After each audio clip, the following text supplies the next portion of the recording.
ইউকেতে না summer summer ভাব পড়ে গিয়েছে, মানে সামার ভাইব যেটাকে বলে।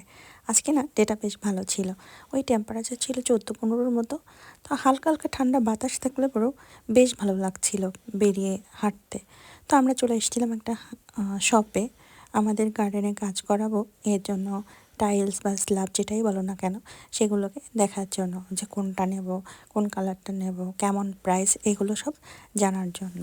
আর এই যে আমার হাজব্যান্ড মানে কুণ্ডু, সে কিন্তু এই হিসাব করছে যে ছোটো স্ল্যাব নিলে পরে কতগুলো লাগবে, বড়টা নিলে কতগুলো লাগবে, ঠিক আছে, সেগুলো নিয়ে সে টু মাস কনফিউজ ছিল। আর আমি এদিকে দেখছিলাম কোনটা বেশি ভালো লাগে। তো আমার কাছে এটা বেশি ভালো লেগেছিল, এটাই আমি কুণ্ডুকে বলেছি। এবার দেখা যাক কী করে। আর এই মানে হালকা ঠান্ডা বাতাসে আমি একটা পাতলা জ্যাকেট ক্যারি করেছিলাম, কিন্তু আর পরা লাগেনি, কারণ বেশ ভালো লাগছিল।